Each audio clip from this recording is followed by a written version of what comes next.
What's up, guys? Welcome to another home theater hangout. Today I've got a special guest with me. We've got Phil Jones from Projector Reviews. What's up, Phil? How are you doing, Shane, man? We were Very talking good. before this got started. So, Yeah. as I can see, there's lots of stuff that we can cover today. Oh, yeah, lots of stuff. So I want to touch a little bit on, maybe you can give some, as we go along, I definitely want to talk about, like, as per model projector that we're going to be speaking about, like what use case scenarios that anybody interested in these projectors, like why would they choose this projector for their home theater, so on and so forth. Maybe as far as like brightness wise, maybe price wise, and maybe room size wise, brightness wise, lumen wise, size screen, stuff like that, that I know a lot of people have questions for, or at least they leave comments in my comment section on videos, and I'm sure on your channel too, which is Projector Reviews on YouTube. Yes, and of course, projectorreviews.com for the more detailed written articles as well. Yes. So if you guys are not subscribed to Projector Reviews, subscribe over there, and also check out projectorreviews.com. Phil, also, are you also still with Sun United? Yeah, Is this Sun United? I have a second responsibility. So this is my nighttime job. But Okay. during the day, I deal with audio. So sometimes Shane and I come across each other when it comes to things like Denon, Marantz, Bowers and Wilkins, Definitive, Polk, things like that. Nice. Okay. Is it Sun United or Massimo? It's Massimo right now. Okay, it's Massimo. Okay. So, guys, as you know, I have been on a tear recently reviewing a lot of projectors. So much so I've kind of neglected some of my speaker reviews. But just so you know, I've got an Ever Solo review coming up tomorrow. So that's dropping tomorrow. But me and Phil, we've actually done a lot of the same projectors the past few months. And I think we should tackle maybe the most recent one that I've done and the one that Phil's kind of working on. I did the I did the NZ700. Phil has the NZ500. But before we get that started, let me bring up really quick, if you guys are interested in grabbing any projector that we're going to be speaking about today, almost everyone that we're speaking about is going to be available at Value Electronics. You guys know that I've been with Value Electronics for quite some time, so if you want to pick up a JVC or a Sony or a BenQ, Epson, whatever, Christie, you can pick it up at Value Electronics. Make sure you mention that me and Phil sent you when you go to purchase. And that's valueelectronics.com. All right, so let's talk about the JVCs. So they have some new I don't want to say entry level, but some lower cost models. Their premier models are the 800 and 900. You have the 500, which I guess would be their lowest cost model, and then I had the 700. What are the main takeaways from these two projectors that you think? Well, the first thing is, like you said, it's really hard to call something like one of these JVC 4K DILA projectors entry level, because that's like calling it a Ferrari an entry level. It's an entry level Ferrari, right? So we know that because of its imager, the native 4K, true, 4096 by 2160. And the fact that the contrast is just amazing. Even the little guy, the one that I have here, the NZ500, I measure contrast, just basically I do a quick sequential contrast in both dynamic and native. And native contrast, it's rated for 40,000, the little guy. And in my room, I got about 36,000 to 1. Now, that's really good in this space. I don't think that's about the maximum that I've been able to get out of this space most of the time out of a projector. So really good contrast, which means the inky black shadows that JVCs are famous for. It seems like the main difference between this guy and the big guy is if you want the next level up, the 800s and 900s, is if you want pixel shifting. Yep. 8K, they're 8K eShift X.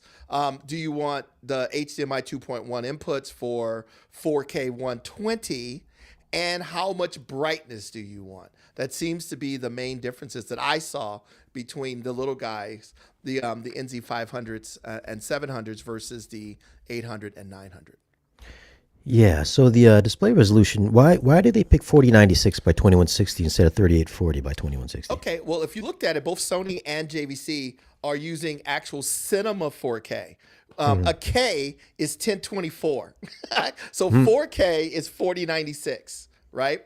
That was so it's almost like a 17 by 9. That is the actual Yep. aspect ratio that's utilized in a cinema when they say 4K. The in home TVs or regular TVs 16 by 9, that's with a 3840 by 2160. For a long time, JVC and Sony used 4096 by 2160. Sony just went to a new SXRD panel that's closer to the traditional 3840 by 2160. But that is why you will see 4096. It's a pro imager that you would find in something like a professional cinema. Yeah, but you don't actually use those extra pixels on the side. So it's like why is it there? Yeah, and that's one of those things. Everybody, Yeah. when the first time when they get a JVC or one of the older Sonys, they try to fit the outside of Yeah. the test pattern on their Yeah. 16 by 9 screen, and they go, "What the heck?" And you have to realize you have to zoom it off. Yeah. So it's there, but a lot of times based on the content, unless you something you're not really utilizing all of it in most applications. You're just zooming it off the screen. And guys, just for future reference, when I shoot my YouTube reviews, I shoot it in 40. Now I'm losing 4096 by 2180. So I'm using 17 by 9, just so you know. Yeah, I know but the imager is the same one. It's found in the big guys. I think the main difference between the new one and the old one is the new chassis and the new lens assembly. So the newer chassis it cools from a different, instead of taking it in from the back and exhausting from the front. Now it takes it in, Yeah. it takes it from the front, exhausts from the back. It's a more efficient cooling system. It's not as bright, so it doesn't need to be that as aggressive when it comes to its fans and things like that. And the lens assembly is smaller. So what you end Yeah. up with something, when I first got out of the box, I was shocked. Because normally, when you pick up a big Sony, a big JVC, it's Yeah. heavy. Yeah. This one was noticeably lighter, which makes it nice because if you have a small media room or a smaller space, it's a lot easier to put this on the shelf or mount it than the traditional big JVCs. Yeah, I remember having to mount the NZ8 by myself, like on a ceiling mount, and I was just like struggling with an arm trying to get it in the clips and lock Oh it my in. God, they're Yeah. super heavy. Yeah. It's built like a tank. I mean, that just says Yeah. build quality, but at the same time, it's just it makes it a little more difficult to put it in smaller rooms. Like right now, I have the bigger JVCs. I have this room that has screens in it, and I have like my little media room that I kick back on the couch, and the projector sits in a cove on a shelf. And the JVCs were just too big, and so as much as I wanted for that application, I could not use it in my space. So this little guy, the NC500, will Yeah. fit up there. So now I actually could utilize this in my space, and for the size screen, it's bright enough. What size screen do you use for reviewing? In this room, I have a 120 matte white and a 100-inch ambient light rejecting, just something kind of compact. And then in my living room, I think it's like a 136 or like a black, not black diamond, black slate. It's a slate. Black slate. Okay. These are two matte white Stewarts. Okay. Okay, so Stewart is your screen of choice.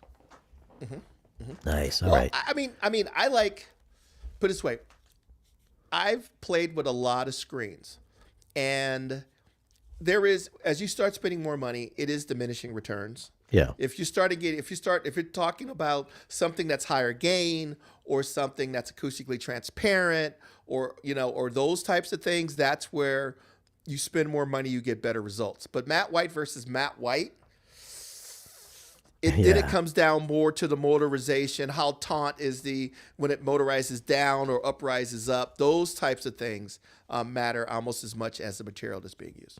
And would you say that getting a matte white 1.0 gain, 1.1 would give you the most accurate colors rather than going with something a little dimmer or like silver screen or ALR screen? Well, the matte whites tend to be the most accurate. Yeah. That's the easiest one to do. But at the same time, gray screens give you better black levels. Higher gain screens give you help you combat ambient light or get more out of a smaller projector in a larger space. But you pay for that. And Yeah. if you have light controlled spaces like what you have, Shane, and what I have, Yeah. in those spaces, a matte white is perfectly fine. Yeah. Would you say if you are in a dedicated space, light controlled, no windows, that if you went with a gray screen or something like a negative gain, are you kind of cheating? Are you shortchanging the projector in some way? Well, the best way to think about a screen is determines where you use the projector's full contrast range, full brightness range, right? If I have a higher gain screen, I take the contrast capabilities, the blackest it can do and the brightest it can do, and I do this, right? In a higher gain room, with a room where you need more higher gain, you may not be as sensitive to the black. So the higher brightness and the higher average frame level is going to be beneficial. If you go to a dark room, you put a gray screen in, you do this, right? I don't need as much brightness, but I'm more sensitive to black level. So I'd rather utilize more of the projector's capabilities in the darker areas of the screen. So a screen does not increase your contrast level. It just shifts it up and down based on your environment to find the best place for it. So in a darkened space, and you have a projector, like say you went out and bought one of these 3,000 ANSI lumen or lumen JVC, and your space is completely dark, and your screen is 130, 140 inches, why not use a gray screen? You have more than enough brightness for that particular application. All right. So, in the pantheon of all your stuff that you've reviewed lately, what kind of buyer would you recommend the NZ500 for? Well, let's say NZ500 and 700 for. 500, 700 screens up to about 100. A 500, I would say screen up to about 120 inches. Yeah. Darkened space is what I would recommend this unit for, because where it shines is its ability to resolve shadow detail in darker movies. So if you're into Batman's and the Batman and Blade Runner and Star Wars and those types of things, and your space is darkened, an the NZ500 would be a great option. If you need more brightness or your screen's going to be bigger, then I would say go to a 700. The brightness of the 700 is beneficial when you're playing HDR, because it allows for less aggressive tone mapping, and you'll end up with more vibrant looking highlight details and colors. Now, I find that putting the color filter on, I would assume that putting the color filter on will probably bring it down to the 500 status. Yeah. I tell people all the time, don't chase big numbers. If you look at, yes, it will extend the unit's color gamut a little bit more, but colors that are delivered brighter appear more saturated and more pleasing. So a lot of times the extra color range you're getting is probably not going to be found in the content you're using or you're watching. So you will get more benefit when you're watching to leave the color filter off and take advantage of the brightness that's in 95 or 98% of the content that you're watching in HDR. So especially in HDR, I really don't use the color filter. I'd rather have the extra brightness because it just makes the HDR look better. Yeah, I think I said that in my review as well. It was like pretty negligible turning the filter on and off, whereas just like keeping it off, the brightness is just it made the biggest difference for sure. And like I use a 150 inch screen and 1.1 gain, and the 700 was really kind of pushing it. It was I felt like it was struggling on a 150 inch. So exactly, and that's one of the things that I have to keep in when I do reviews, because I'll do a review on a 120, and you go, wow, that's amazing, and then I'll replace it for another one. I'll say, wow, that's amazing, but then when I take it and we have another screen that I can use as 165. And you go, oh, I need more brightness. So it depends on the size of your screen. If you're over, 2,000 is fine for a 100-inch, 120-inch darkened space. These days, you're starting to get to 3,000 as well. That's actually some. I'm looking at the chat. There's some actually some pretty good questions in here that I would like to that Oh we can yeah, cover. yeah. Let's get to that towards the end. Okay, So that's cool. so I think guys, we're if, going to answer some of these as we go okay, along. all So right. So guys, if you have any pressing questions, make sure you ask them, and then when we're done with other topics here, we'll get to your questions. So don't save your questions to the end because we might not Yeah. get to them. So exactly, drop them now. Put them as in we there go. now. So as we go through the list, you're up at the higher parts. Okay. Yeah, for sure. So let's go on to the big boy that you are now reviewing, which I have yet to see in person, the NZ900. Yes, I just did a review on the NZ900. Absolute animal. This is the best that JVC could possibly do. And the main difference, like we said, if you go from a 500 to a 900, you get a main thing is the E-Shift X, the bigger brightness, the better optics. So if you're using a larger screen, 150 and above, this is a no-brainer for something like this, and that additional brightness makes a world of difference. Or if you're a hardcore gamer, by the way, this thing will support gaming at 120 frames per second. So it seems like that's where the game, that's where the it's more that seems to be things that are gravitating to more people than the ability to do 8K, because a lot of the PlayStations, Xboxes can support gaming at those higher frame rates. Are you able to measure the input lag on that? I'm not sure if I measured the input lag on this one. I have a Neridio 7G that can measure 4K 120, but unfortunately, it's actually in service right now. I broke it doing a firmware update, so crap. So right now I can't test at that frame rate, but the JVC is one of those companies that does not overinflate their numbers.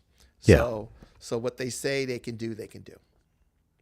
Now, do you find that turning on the 8K shift made a really big difference in your use case, or is it negligible? It's negligible. That's all. There's always a big thing. It depends on the size of the screen. Goes back. Depends on the size of the screen. 180 inch, 200 inch screen, sitting 12 feet away or 14 feet away, maybe. 120 inch screen sitting 14 feet away, probably not. And it all depends on the content. If you look at me right now, there's nothing in this scene right now with that the focus background and me that would require 8K.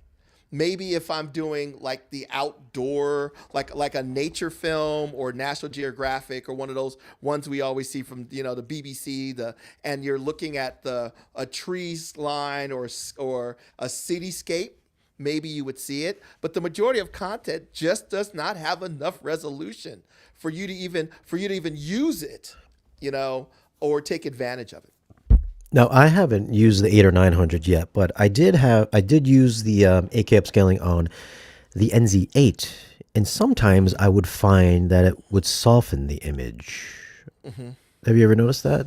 I haven't noticed that. I mean, I could see when you switch it on and off. You could see sometimes you could see a difference. Sometimes you can't. But yeah, it's not all the time. But I've had some of the fellas over, and I'd be like, "Tell me if it's on or off," and they'd be like, "Oh, it's on because it's just a little bit, a little feathery looking or something." Yeah. And then other times it would look really good. Other times it would just do. Well, you got to remember that you're shifting your pixels. Yeah. So you may be shifting something like of high detail, and that shift is giving you a little bit of a blur. Pixel shifting is getting better. The faster it gets, the less your brain can tell that it's being pixel shifted, and the closer it is to being what you see in reality, right? But I would say the biggest reason why you would buy an NZ900, would be that lens. That's if you're a photographer person, imagine going out and getting some pro lens and putting it on your camera versus some a good lens. The ability for that lens to take in the information onto that sensor, or for this lens to take the information from your sensor, put it on your screen, matters. So the lens is probably the main reason why that projector looks so good. Yeah. Did you notice a big difference between the 900 and 500? Oh yeah. I mean, but like I said, I go back to why. Like if I go in and I switch off, um, the E shift, right? And then I go and I take the NZ900 and I turn the power down 50% or 60, 50 or 60%. Yeah. The difference would be the lens. Okay. Yeah. And and you would get a little bit better, a little tighter edge to edge, from that lens. It would still be noticeable, but it wouldn't be as big of a difference when I go back up and almost double the brightness. So to me, it's a lot of what you expect. Think of it like buying a 911. If you go out and buy a Porsche 911, the 300 horsepower one and the 700 horsepower turbo have the same driving characteristics, but the bigger horsepower one just has more, and that's what you're paying for. What's the loudness difference between a 500 and a 900? We're talking 1 or 2 dB. So really, that's it. Wow. Yeah, if you're sitting in the back of the room, because I remember the 900 has a bigger light source in it, so the fans have to be a little bit more aggressive versus the other unit. So I was playing both of them, and the difference is I think the NZ500 is quieter slightly. Yeah. But we're talking 2 to 3 dB, and like what we're talking about, how many dB does it really take for you to notice the difference? At least 3, closer to 6, for you to really tell the difference between something. So it's negligible. Oh, one thing that is missing from the 5 and 700 is the motion interpolation. Yes. Yeah, the motion interpolation. Yeah. Also 3D, right? 3D is missing. Yeah, 3D is missing as well. Yeah, yeah. So if you're 3D motion interpolation, the 8K, and then the 8K. bigger lens assembly. Would you if this was your projector? Is this your projector, the 900, or you got to give that back? Unfortunately, we do not charge manufacturers for reviews, and then we give them back after the review. So the way that you could help us out is just like if you see something you like, click on a link, so we can get a little bit of a little small commission at no cost to you, kind of thing. Yeah, little $12 kickback. But I got to give them back, and I was so sad when Rob Budd came over and took his 900 back. But he gave me the little 500, and like I said, I was immediately impressed with it. The one thing that I will really say stands out about this projector is its filmmaker mode is ungodly accurate.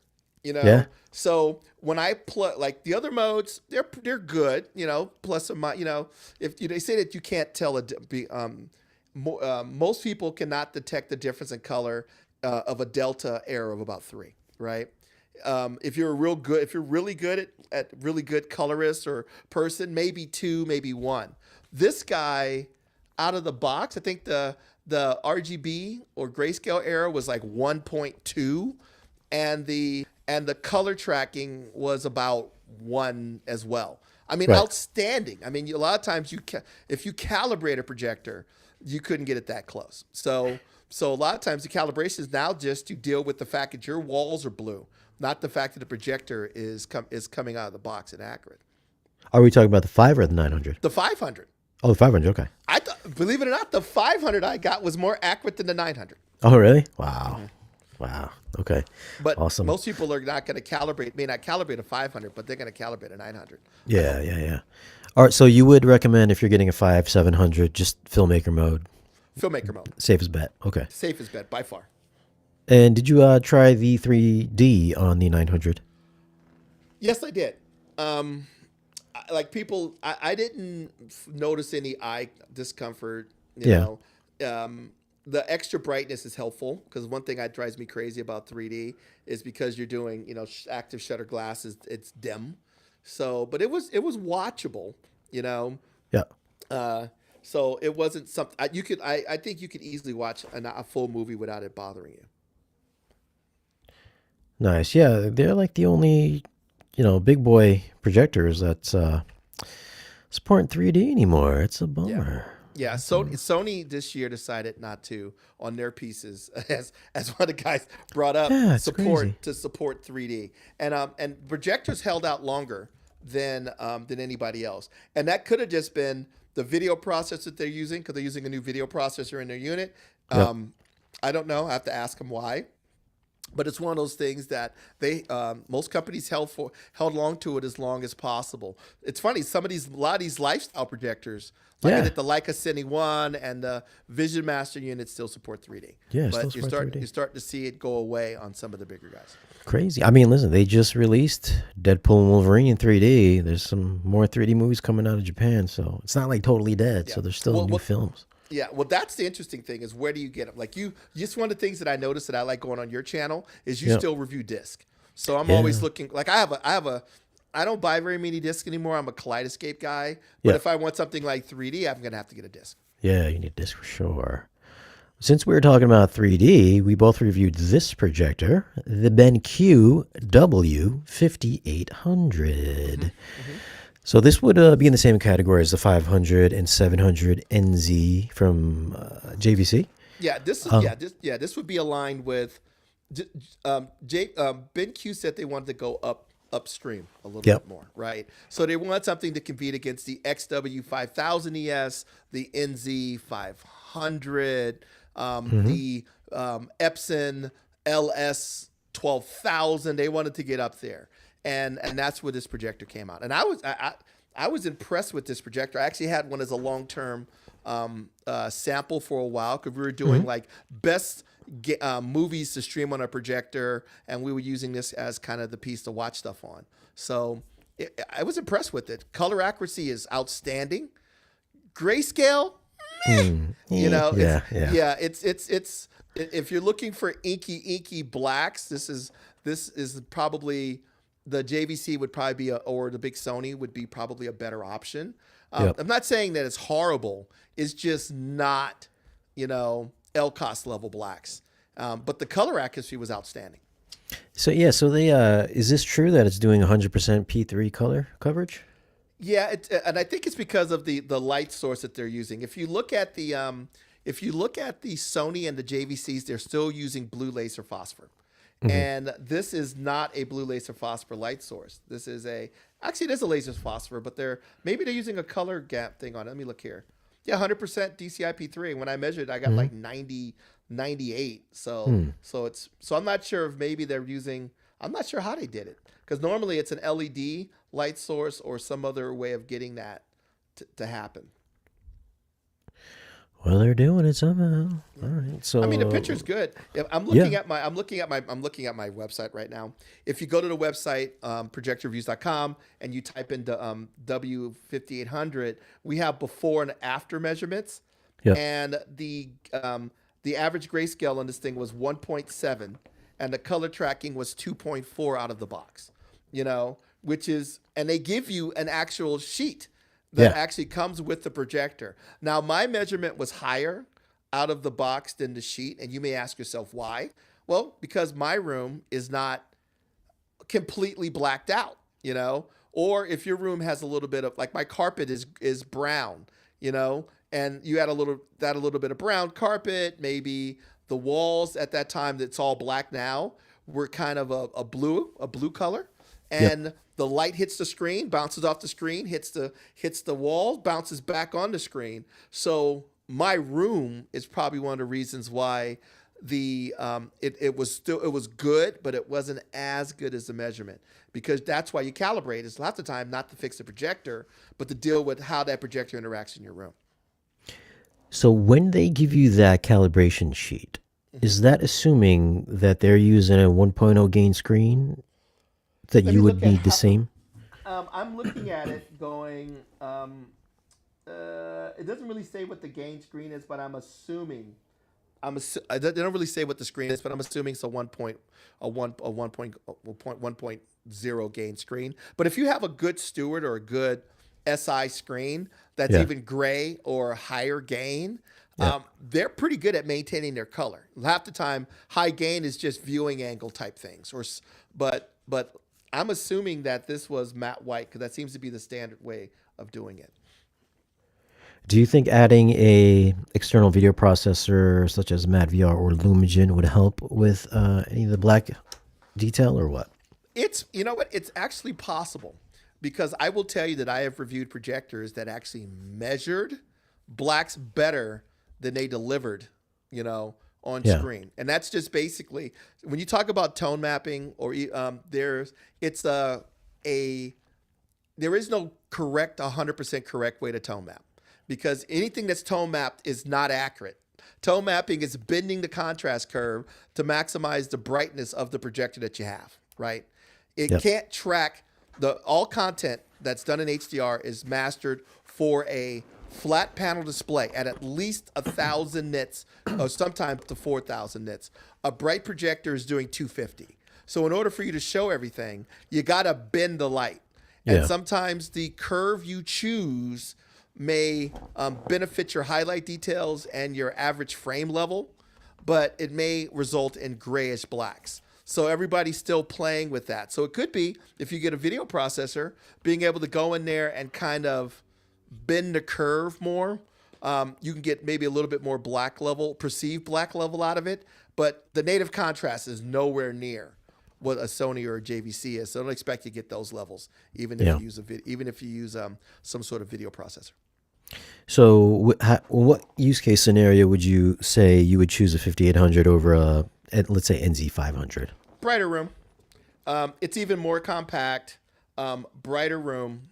If I have a little bit of ambient light in the room, I would probably choose it. So you got to remember that you're getting a jump in brightness of about 600, and it's a clean, it's good, it's a noticeable boost in brightness. So if I had a brighter room that wasn't all the way blacked out, like a media room, and it's a lot easier to fit this BenQ in to that space versus the JV, even the small JVC. So that's how I would use it. More of a home entertainment, gaming type application, right? Yep. Is where I would use it.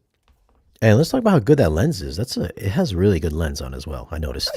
Yeah, it's got a really good lens. I mean, optics are getting. I mean, you could spend a lot for all glass, but let's be honest, these glasses here are plastic.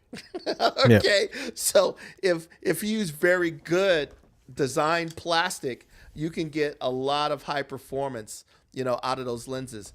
And like I said, they took the care to build this thing. They wanted to make kind of a statement on this unit about that they could make a projector that could compete against the big guys. And like I said, I was impressed with it.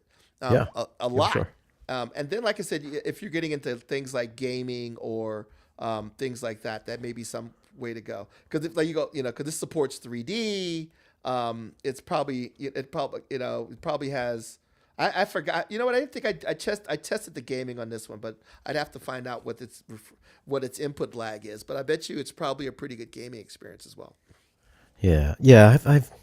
I think I got rid of my Xbox, so I haven't tried any gaming on any of the recent projector reviews. This is I feel like gaming on a TV is just better, anyways. Yeah, so. I don't know. We have. It used to be that gaming on the TV, but now you're looking at the input lag on some of these projectors are getting extreme. You're getting into the 8 to 4 millisecond at 4K 120 type stuff, right? And now you're adding this extra brightness that are found in these projectors at 3,000, 3,600 lumens on a 120-inch screen. That could be a pretty amazing gaming experience. We actually in our office have a big Xbox, a PlayStation 5, and a gaming PC connected to a 165 inch screen with a full Bowers and Wilkins 9.1.6 system. I guarantee you playing Halo on there is absolutely ridiculous. So it's getting there. It's getting there.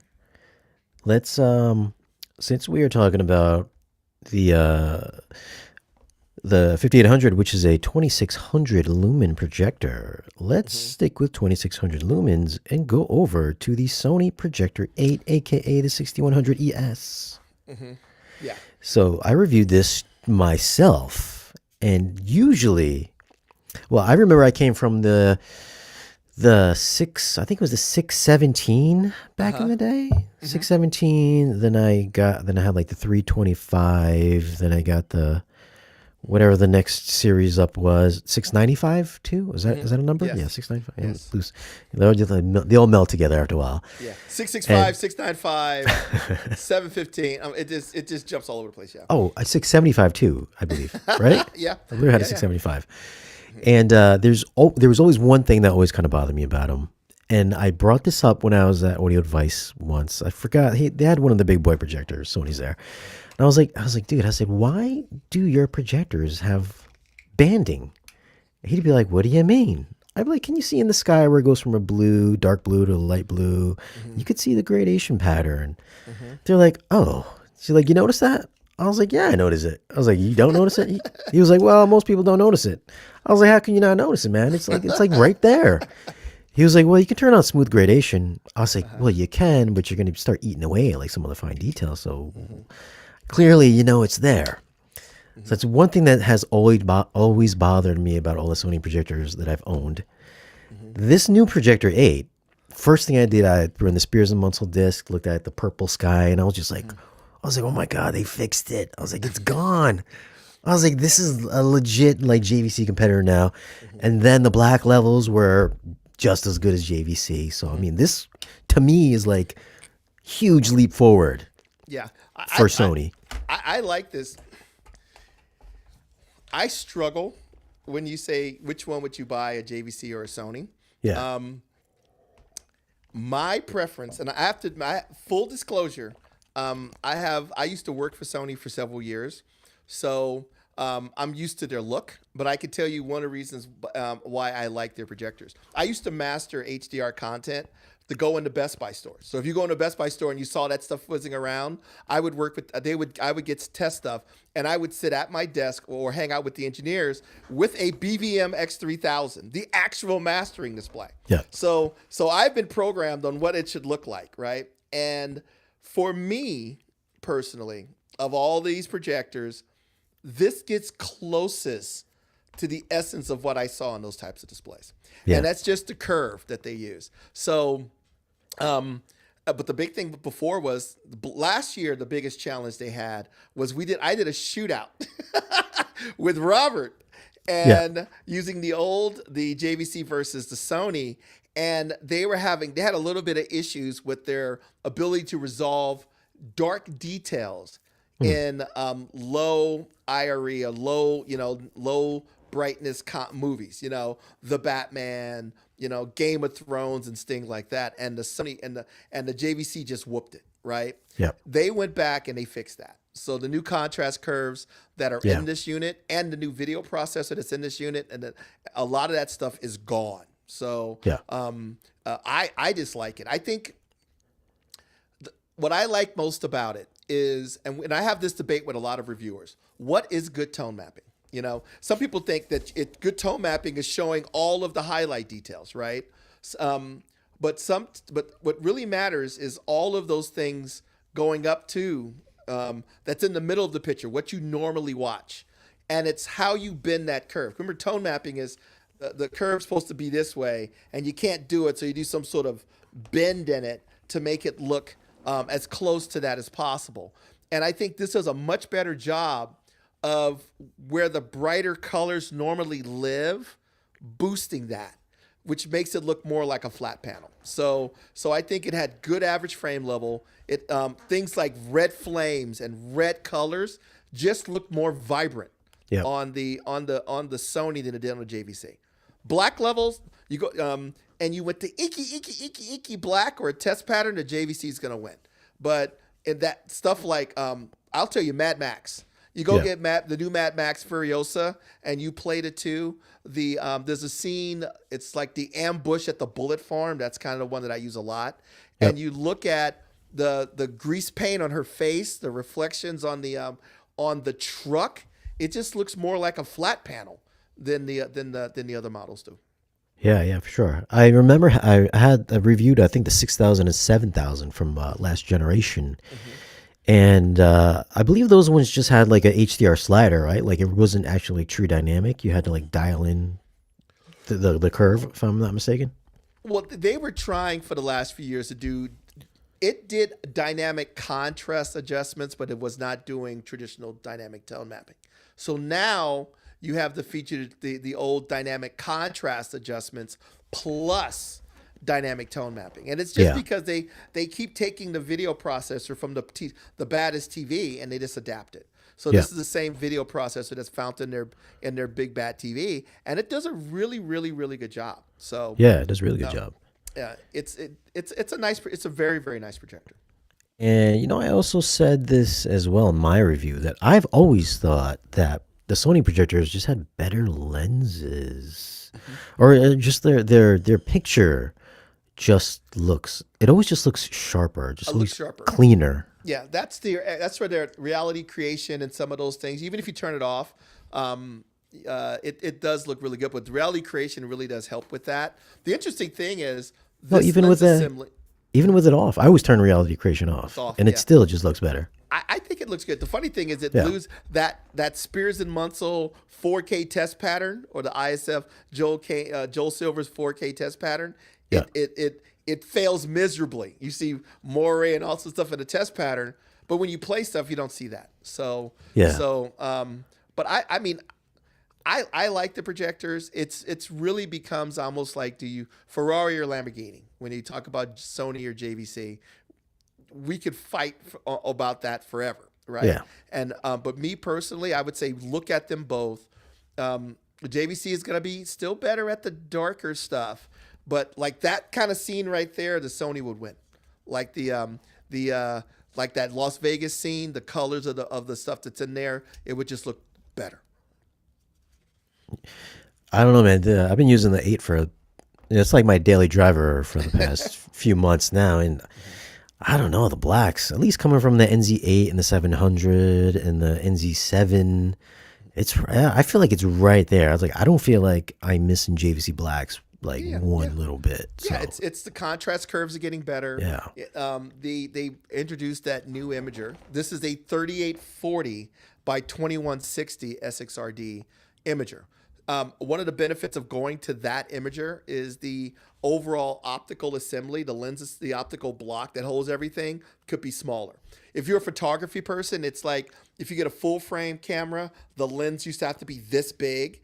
But if you get an APS-C camera, the same f-stop and quality of the lens would be this big. So if you look at the lens assembly, it's much smaller because of the optical, the panels are smaller, the chassis smaller, the chassis lighter. So, and then you're not just zooming resolution off the screen. Because before, you putting all of the brightness that projector could do, all of the resolution that projector could do is on your screen. And that really does help the picture. And can we talk about how much more convenient it is to put the connections on the side of the projector rather than on the back of the projector like JVC does? I will tell you that it is true because if you're hanging it, sometimes the back is okay. But if you're trying to put it on a shelf, trying to get back there is kind of a pain. It's kind of a pain. Real pain. I'd always have to get one of those right angle adapters for the HDMI. I have a box of those that whenever I put something up there, I have to actually put a right angle in there. So they did get rid of 3D on the new Sony projectors. Bummer because they're brighter. I don't know why they did that, but they did. It could be. Like, you know what it could have been, and I'm not really sure. I'm just pontificating. It's got a new video processor, right? And that new video processor may not have even been part of the system or the processing that was actually put into it. So remember, the TVs have abandoned 3D a long time ago. So when they put this new video processor in, it could have just said, nah, the new one it's not even programmed to deal with that, so we're just not going to do it. Did you do the 7100? I did you mean the Bravia 9, the 8100, the big guy? Oh, is it the 8100? Okay. Yeah, the new one is called the Bravia Projector 9 or XW 8100. 8100. I just did that review just went up a couple of days ago. Okay. It's better. Look at that. It's better than the 8, like noticeably better than the 8. Noticeably better, but it's way more expensive, right? Yeah, so way more. You're going from $15,000 to twice the price, dude. Twice the price. But people go, why is that, right? Yeah. Well, if you think about it, the hardest thing to do on a home theater projector is to increase the brightness without sacrificing the black level and color reproduction. So this is what 700 lumens brighter. You pay a huge amount of money for that, right? You got to remember before, if you want to go to 5,000, it almost doubles again. And if you want to go from 5,000 to 10,000, it doubles again. So as you add more brightness, it gets harder to do, and you pay for that a lot for that. But if you're looking for the very best Sony and you need the brightness for a bigger screen, looking for the very best Sony under 40K, right? Yeah, and you desire the brightness, it's worth it. But you are going to pay for it. But the Bravia 8 will give you, on a 130-inch screen, 95% or 90% of what the other one will do. Wow. I mean, I'm rocking 150, and that's like plenty, bro. I think I have it at like 80%, and I'm like, oh, this is good. So I'm like, man, what is the extra 3,400 lumens gonna look like on full blast? Oh yeah, but like I said, I've seen some. I will tell you that projectors are quickly heading towards 5,000 ANSI lumens or 5,000 lumens, and for SDR, it's too much. You're trying to do 100 nits, maybe 150 nits in a darkened space. Having that much brightness in a lot of applications is too much. But for HDR, you just build a really nice curve and you don't apply as much tone. The tone mapping gets less and less and less as you add as you add that additional brightness. And it's only in super bright highlights, not in the average frame level.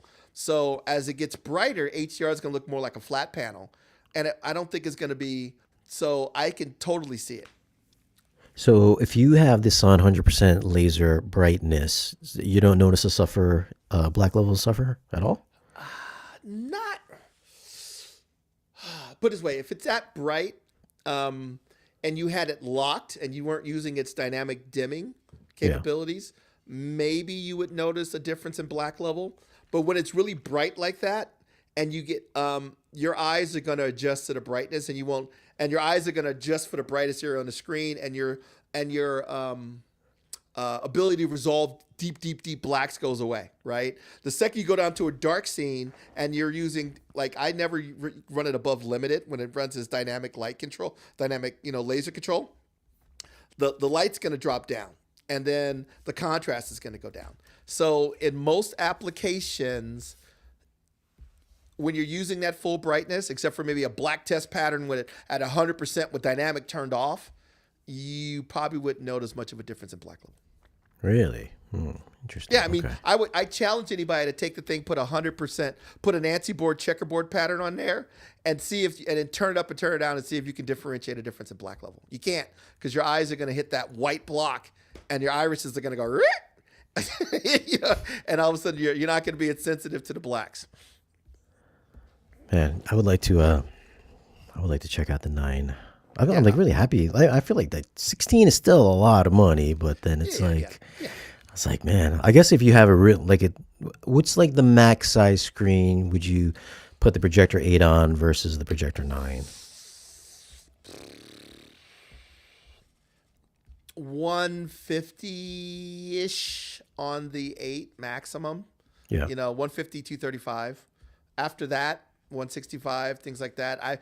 For me, I like the extra brightness. We were talking about the fact that I saw the big Epson, and the big Epsons the brightness levels are insane. Yeah. And when you see that, an extra brightness really helps HDR.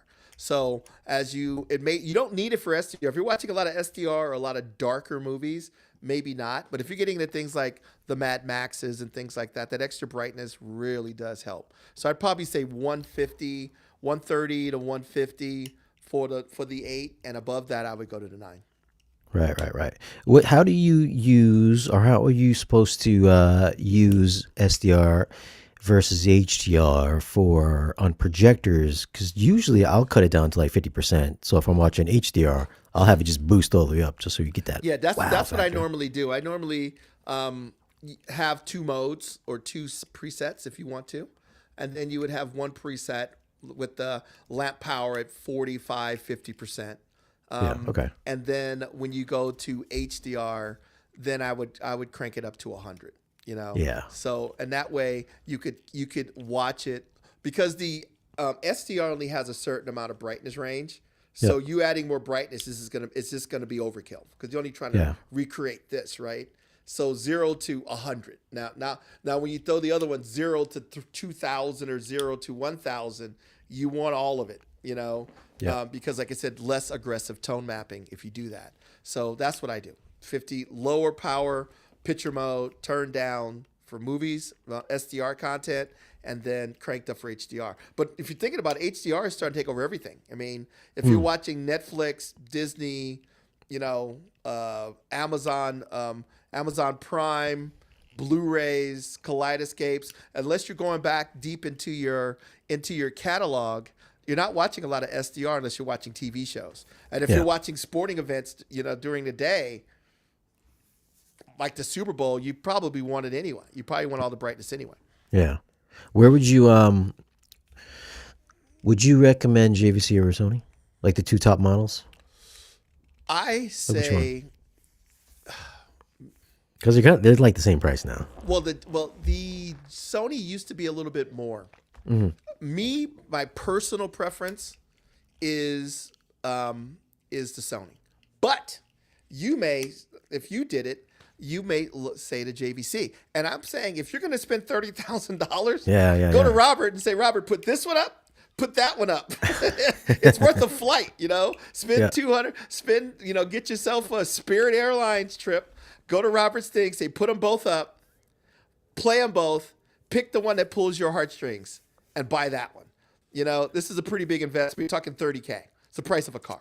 So $200 flight to personalize, to pick the one that works best for you, would be the way to go. Or inky black, you may go towards the JVC, dark theater inky black, media room not as inky black.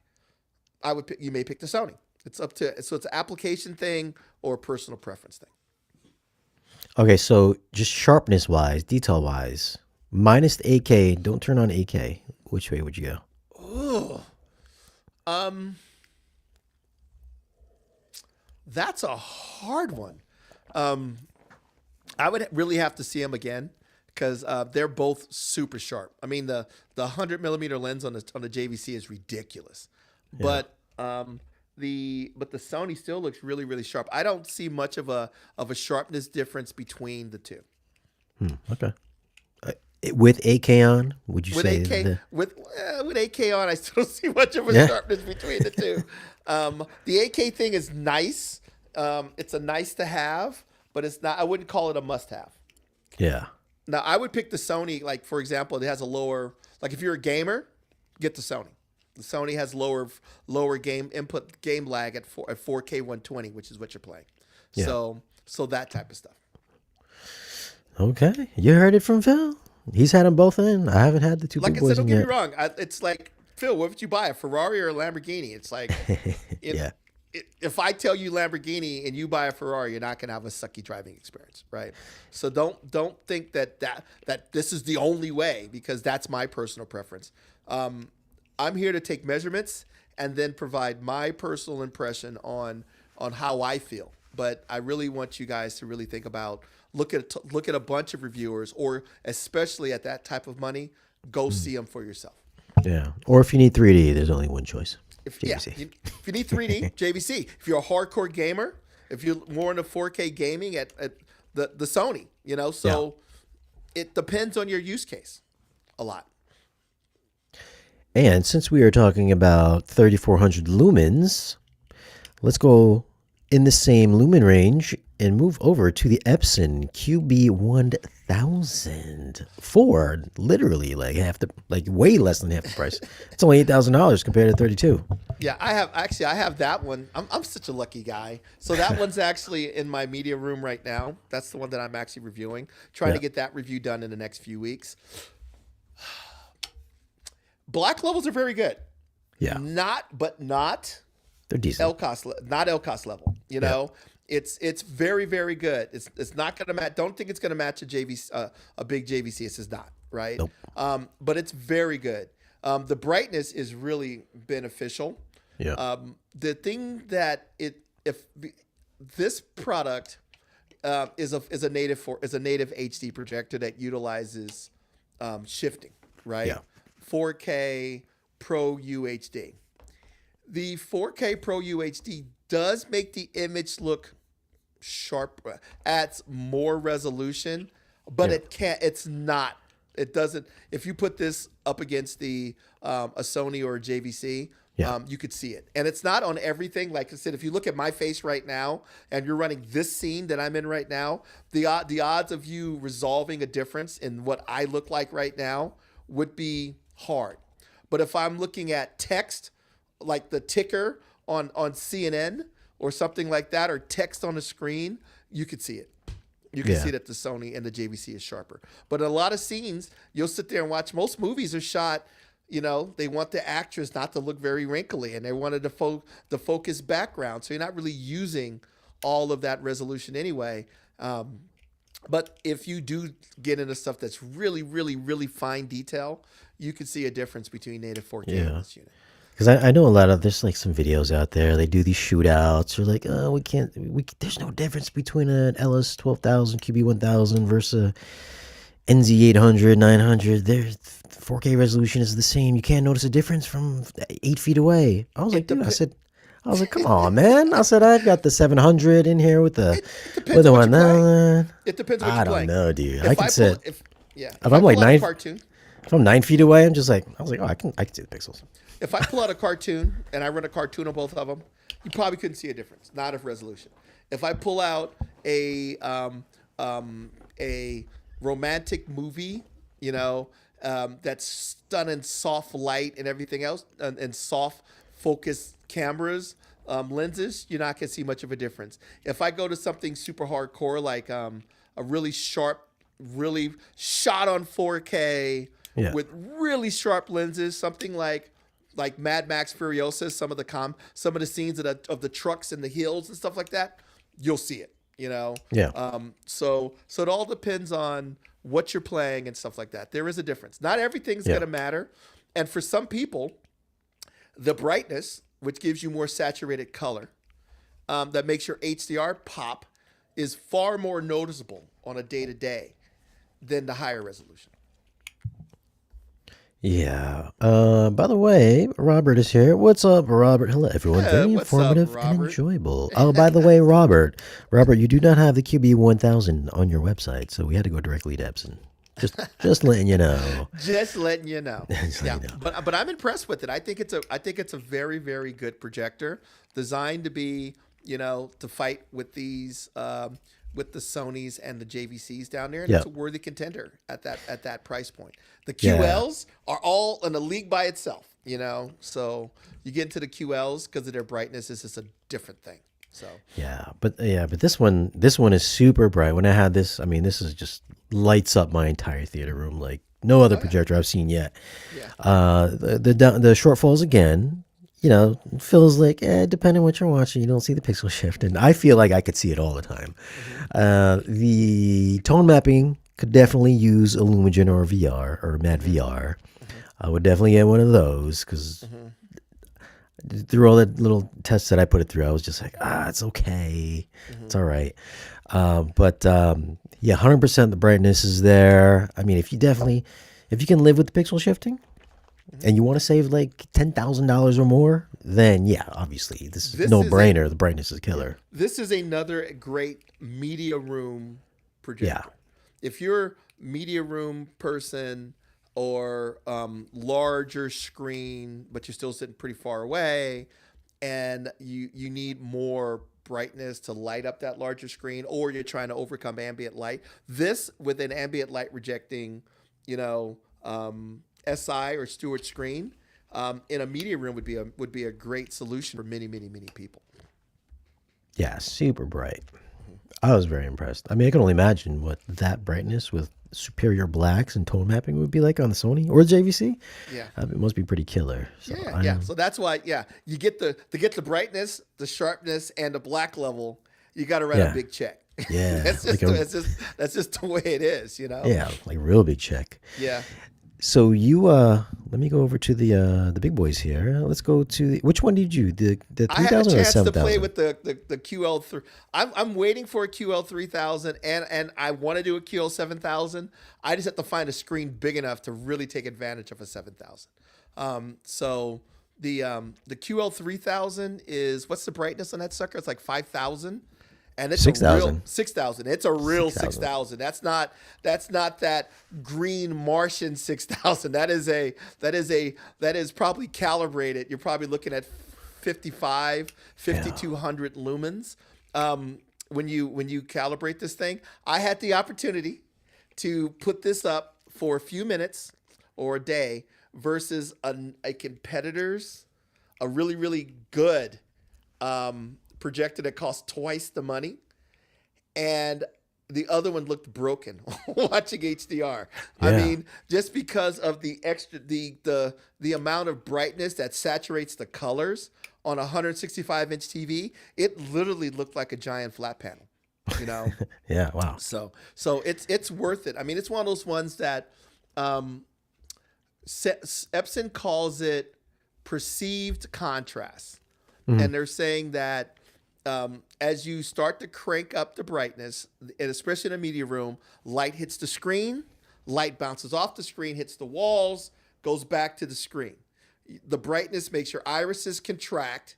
So when you look at this thing, even though the black level may not, its contrast range is not as big as one of the other projectors, the extra brightness bouncing around your room makes that not noticeable. And I was watching it, and the blacks did not look gray on this projector. The blacks looked black, but the colors were just ridiculous, you know, because of the higher brightness and how it's applied to colors and stuff like that. And can we mention that they're taking a little playbook out of they're digging into the Barco Christie playbook by offering swappable lenses.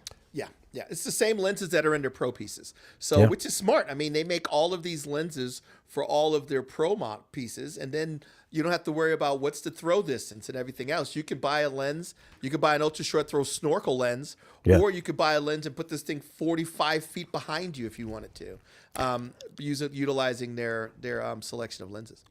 Also, anamorphic lenses as well. Yep. So really, really cool piece. Not surprisingly light compared to, I did the big Sonys before. Yeah. And those were really, really, really, really heavy.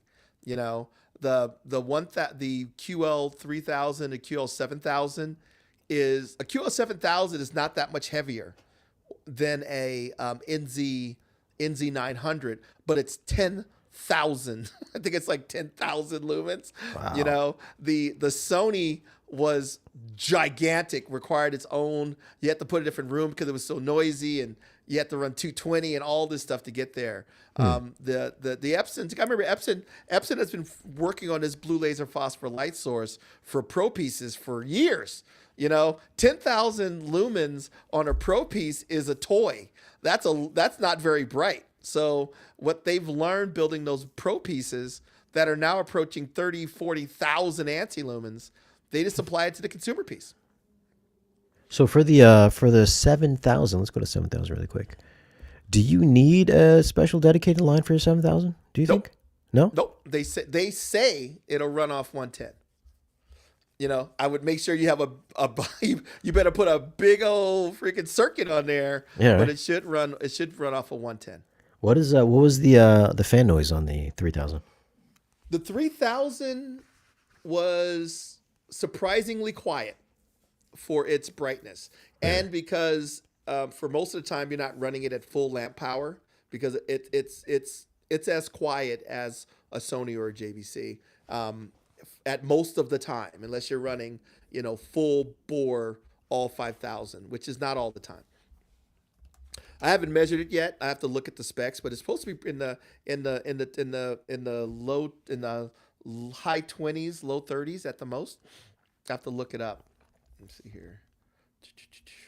You got the specs there. I should say it, but I can't remember. But it should be pretty quiet. I'm looking forward Oh to yeah. it because I noticed the way I explain it. The best way I can explain it when I was doing that demonstration with this or trying it out with this unit and the other competitor's unit, I heard the other unit more than I heard this unit, and Oh yeah. that was mounted on the ceiling, and this was sitting on a cart. Hmm. So it should be pretty quiet. Let me look it up here. Look at that. There's the collection of lenses. I mean, man, I would love to try those lenses out. I know. Well, you And got to there, remember too. You got to factor in the fact that the unit doesn't come with a lens. So yeah, it's what 30. So how much? What's the price on the unit right now? I think it's 2,500 for the lenses. Yeah, it If I'm not starts at mistaken. 2,500. Oh, it starts, okay. The snorkel is like $8,000, $10,000. So Oh it all my depends gosh. on what lens you get. Wow. That you get to go with the unit. That Oh, man. but for most of the time, this factor you're probably going to spend about $2,000 on top of the product to get the lens to go with it. Sheesh. It's still, but you yeah. gotta remember that 10,000 anti-lumen home theater project, a 10,000 lumen home theater projector is a GTZ 380, and it's $80,000 Yeah. minus the lenses. So this is still a insane value. Yeah. Speaking of fan noise, going from the NZ8 to the NZ700, I could never use the NZ8 on full lamp output because it was just too noisy in my room. Whereas the NZ700 on full 100%. Sometimes it would ramp up if it was something really bright, but for most of the time, it was relatively really quiet. Well, you got to think that it's the same chassis, it's the same type of fans, but you're going from a touch a 30-watt bulb and then touch a 60-watt bulb. They're a lot warmer, right? So if you have the laser light source is running because it's brighter, it's generating more heat, which means I have to run the fans faster. And if I have to run the fans faster, it makes more noise. So that's why. And then when you go down and you drop it to 70, you're probably running it at the maximum brightness of your other model. So the fans can slow down. Yeah. I guess you're right about that. I didn't think about that one. Yeah, you're probably right. Okay. All right. Let's talk about the disruptor in the projector world. I think you know which one I'm talking about. The Valerion. We're talking about the Valerion. Yes. Love. Okay. The big thing about these projectors, right? And I'll just when it comes to these lifestyle projectors, they buy there's different source companies that make the different pieces you put into them, right? So the first thing is you go out and you should buy a manufacturer may go out and get the best lens assembly they can, the best laser light source they can, the best optics they can, and then maybe the best, maybe grab a, Android TV or Google TV operating system, and then build a good operating system. These guys did an amazing job on this projector. Review wise, because I reviewed it as well. I like that right now. This is one of the nicest lifestyle projectors that I have seen. I have not reviewed the new Hisense yet, the C2 Max, but this projector, when it came to out of the box color reproduction, brightness, its black level, all of that was really, really good. Yeah. So, Did you do this one?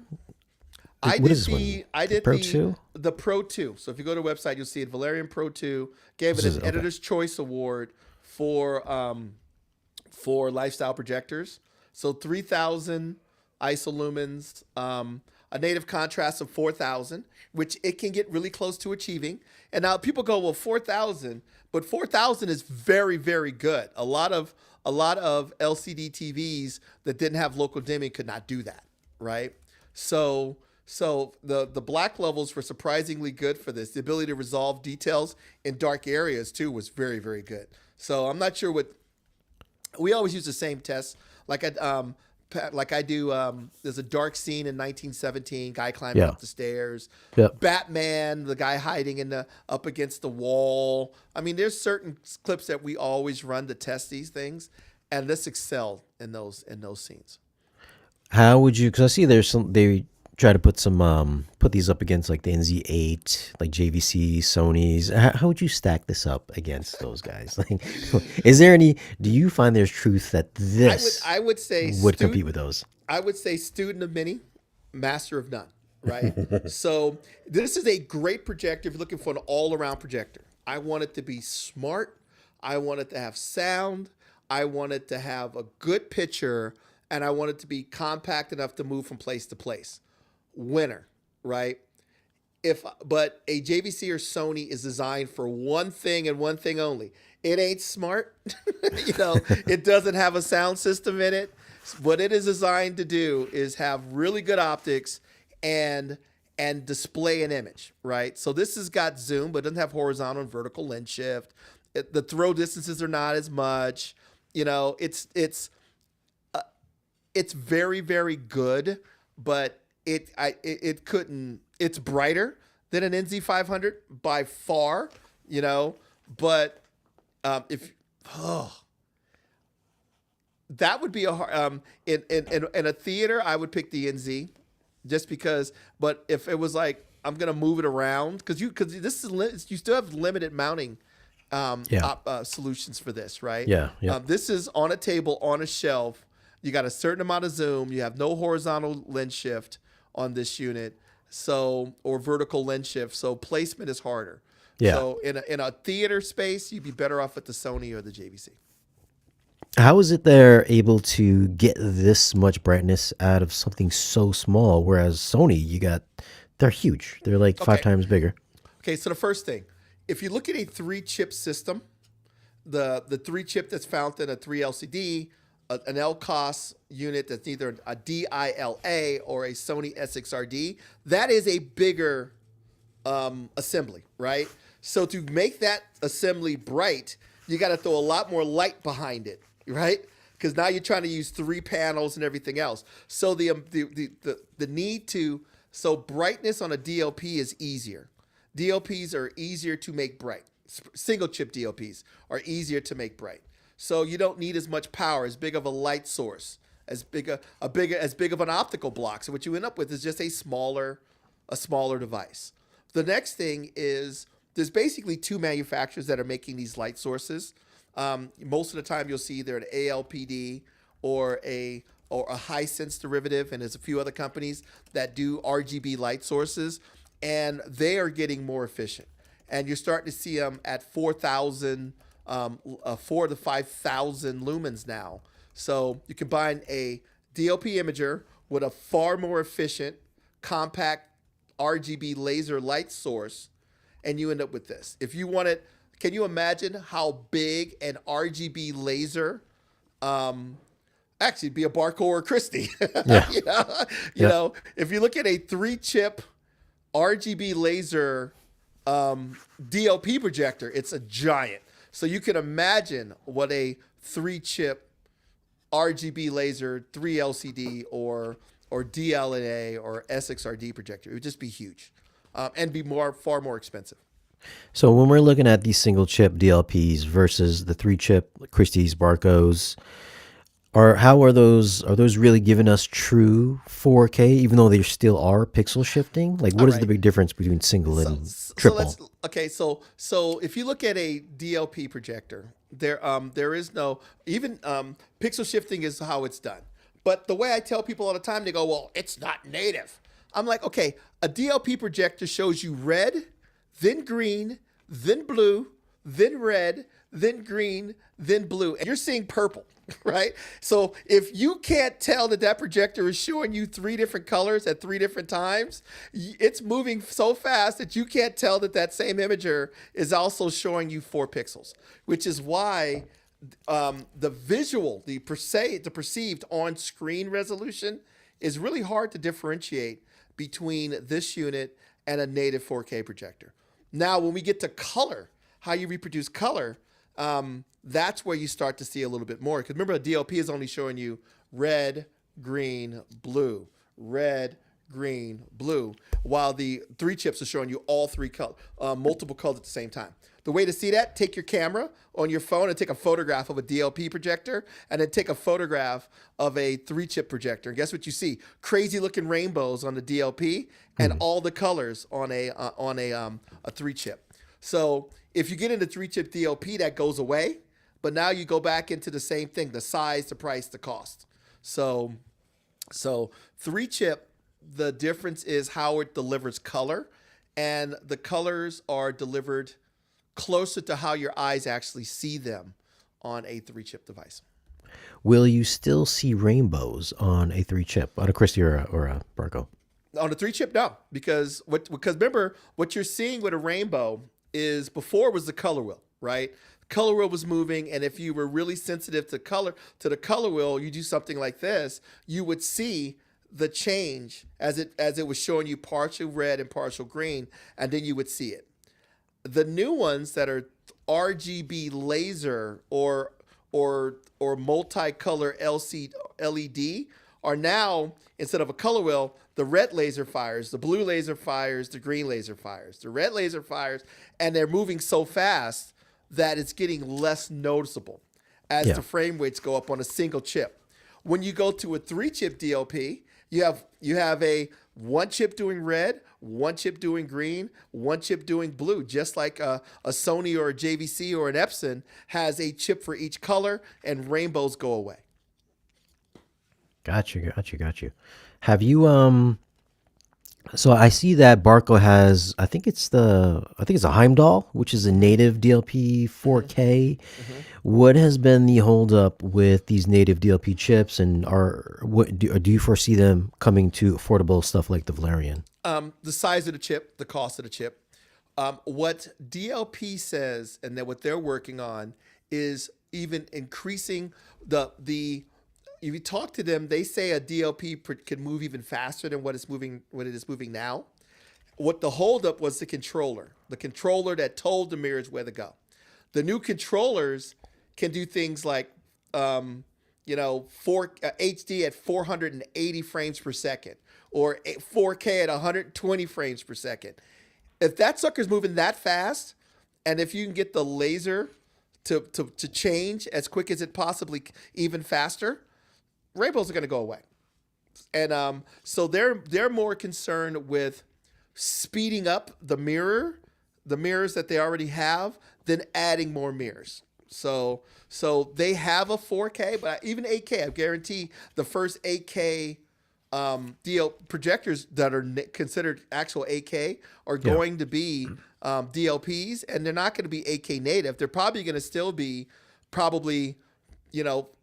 HD panels, but instead of each mirror writing 4 pixels, they're writing 16.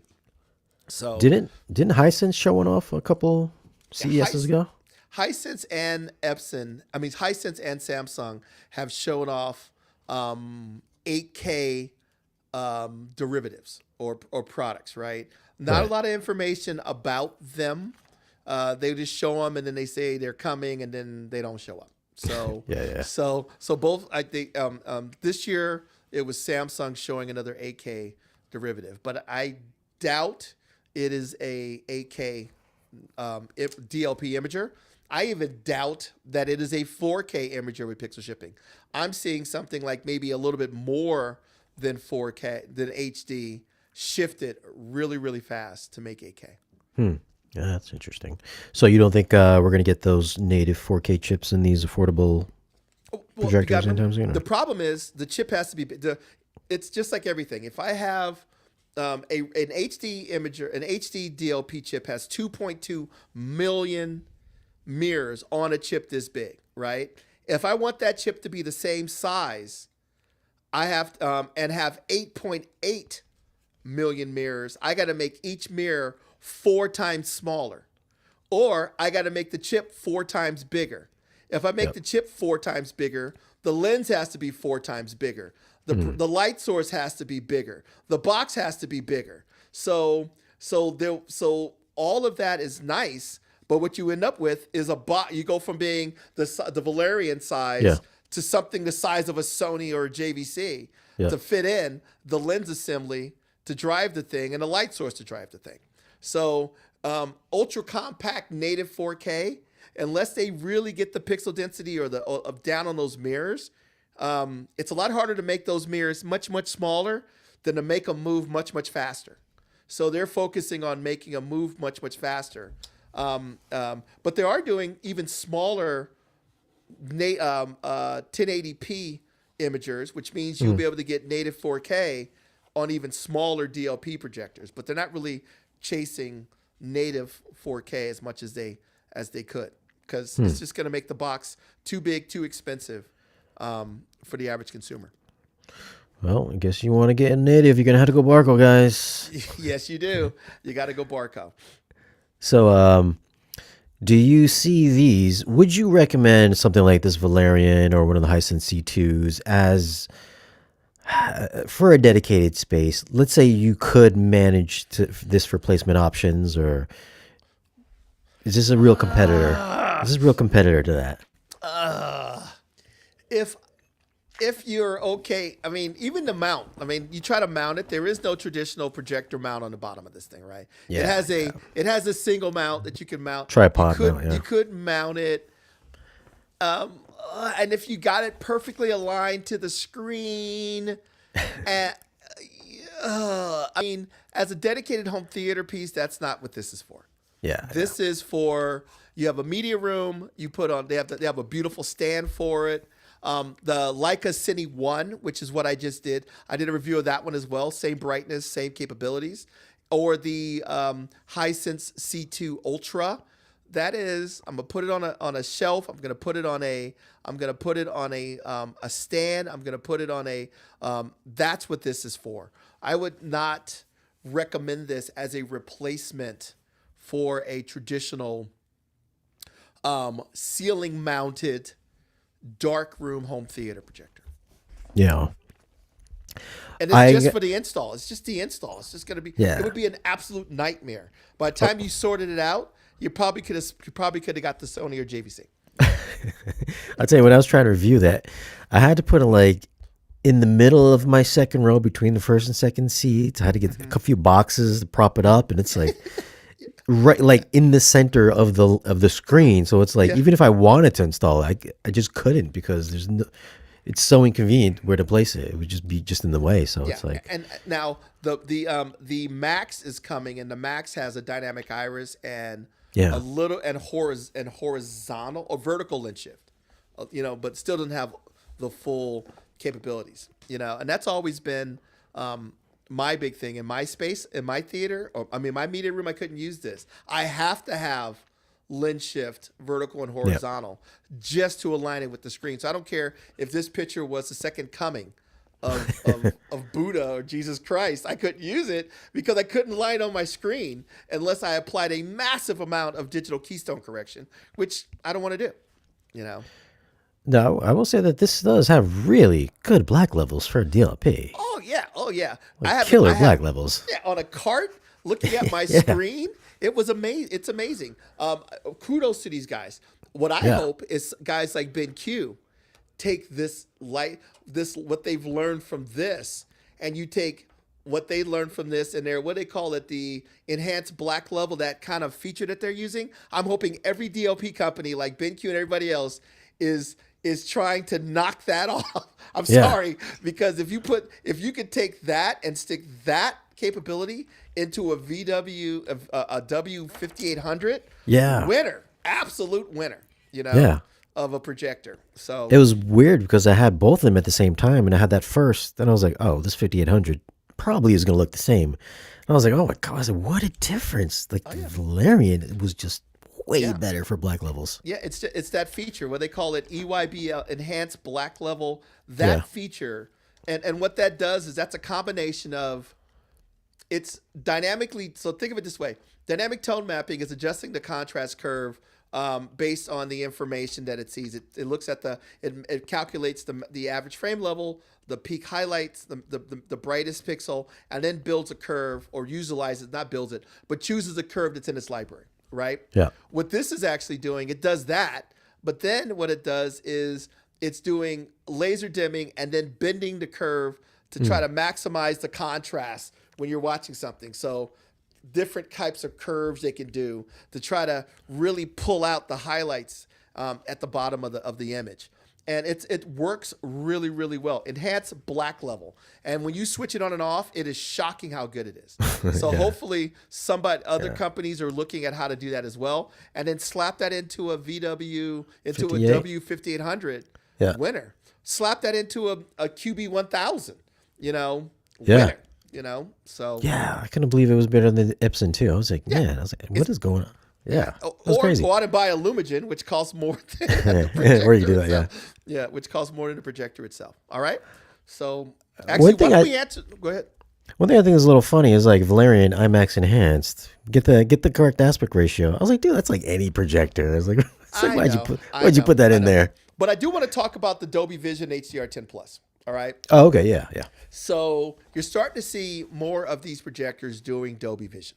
Yeah. And for a long time, Dolby Vision was kind of a challenge for a projector because the way you do Dolby Vision is you can't calculate Dolby Vision unless you know what the projector's maximum brightness is.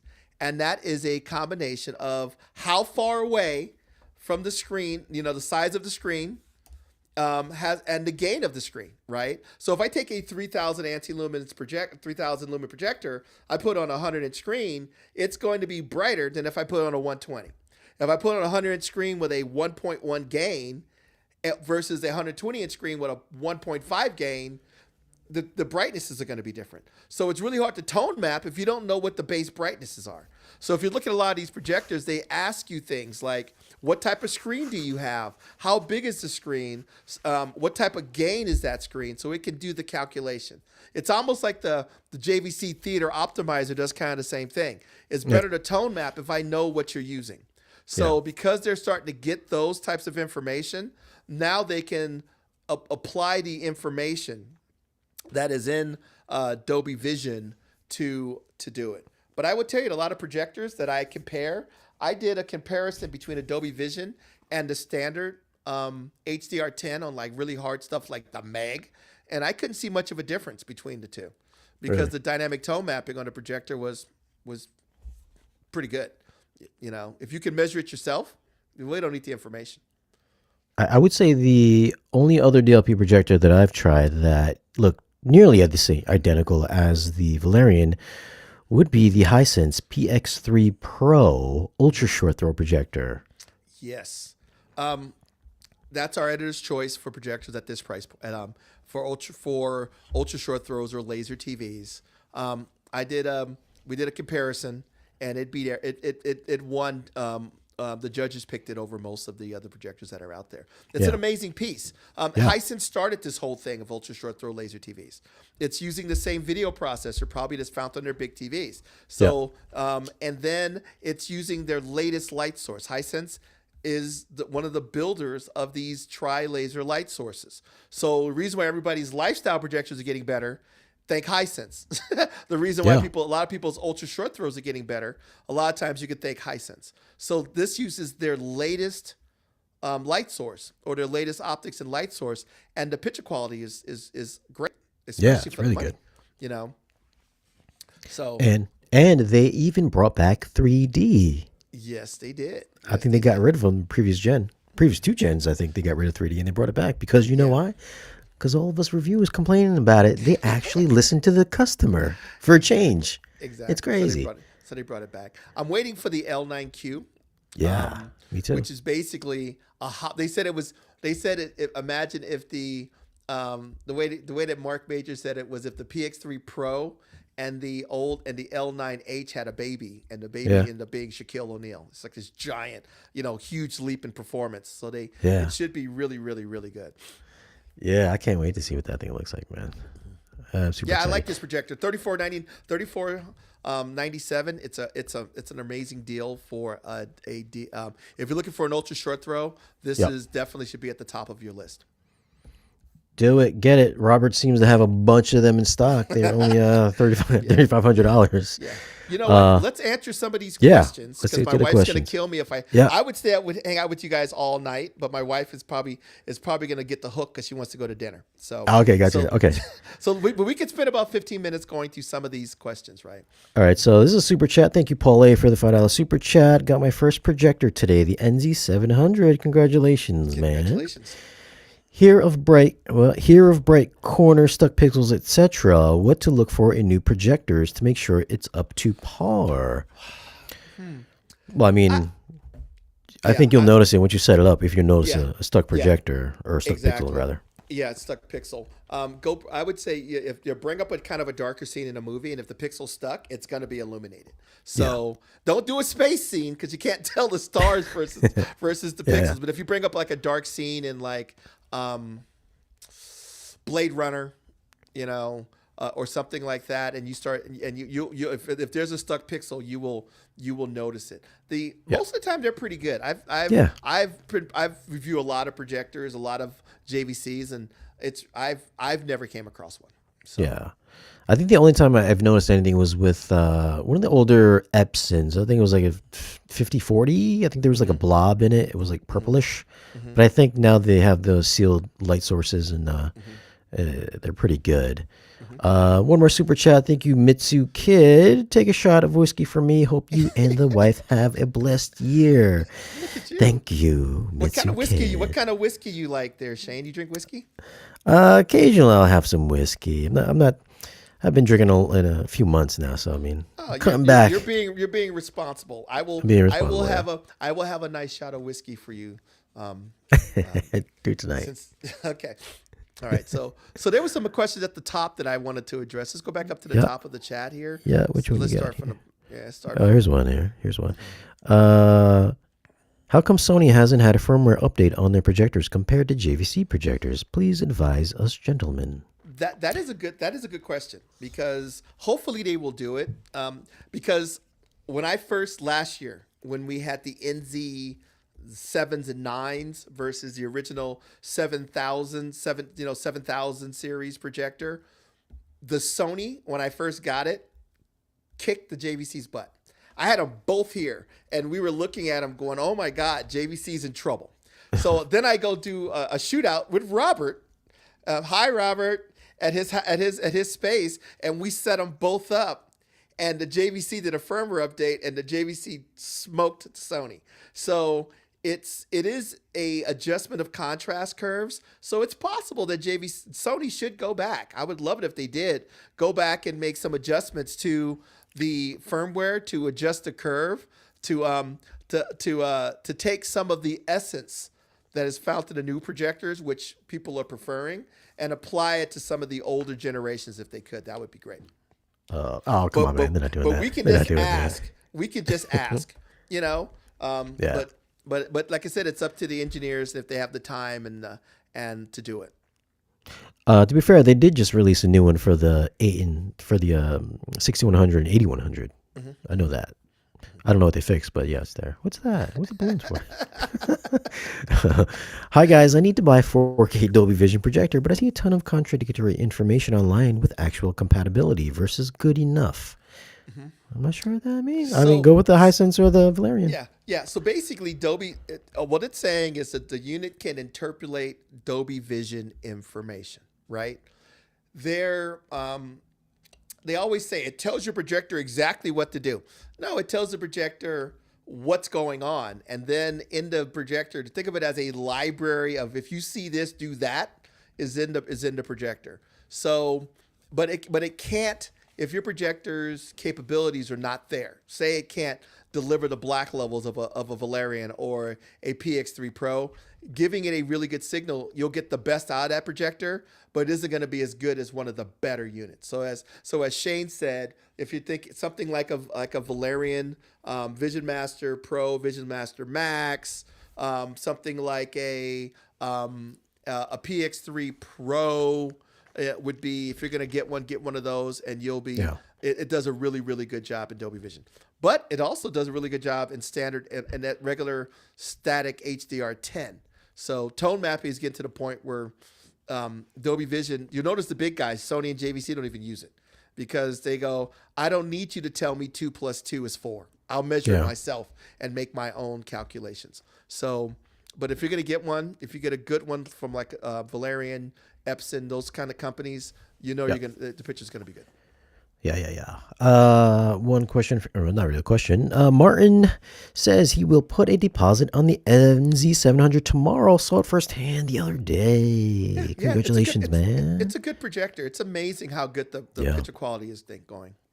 Yeah, I think Phil learned a lot through association with Massimo Moranstead on definite difference in how he reviews projectors these days. Well, you know what, Melvin?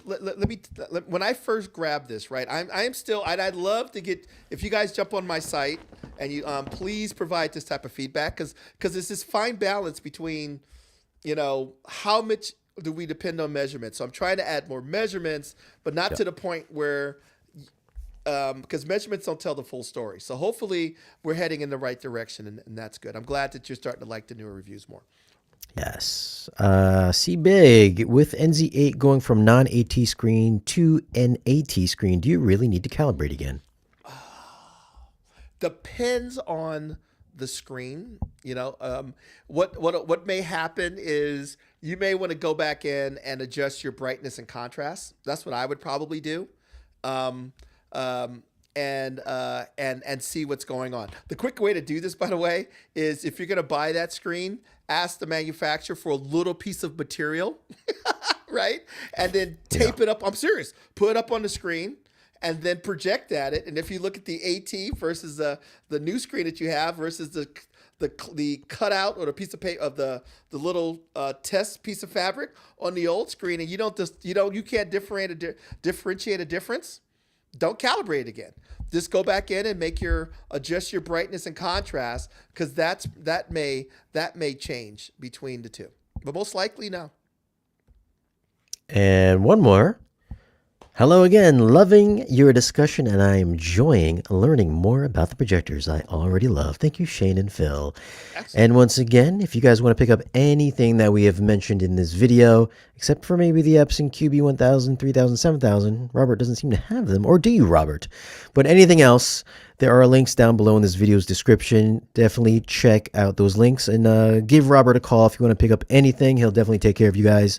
If you want further information on any of these projectors, go to projectorreviews.com and also check out the video reviews that Phil has on the website as well. And be on the lookout for the Hisense C2 reviews. I'm going to have the C2, C2 Ultra, C2 Max, I think. They're coming in. Also, I think the NZ900 is coming in as well. So I've got those coming in on the docket. And what do you got coming up over on Projector Reviews, Phil? The reviews that we have in progress right now is, of course, the NZ500, which is behind me. The QB1000. Those are both coming pretty quickly. I'm waiting for my QL3000. That should be coming pretty soon. Valerion Vision Master Max should be coming as well.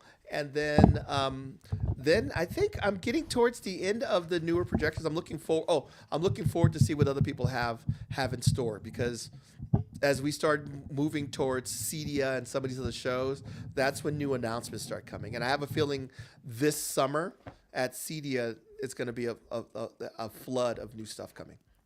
Great. Well, all right, Phil, thank you for joining today. And again, stop by projectorreviews.com and Projector Reviews on YouTube. Thanks for watching. Hit that like button, and we'll catch you again in the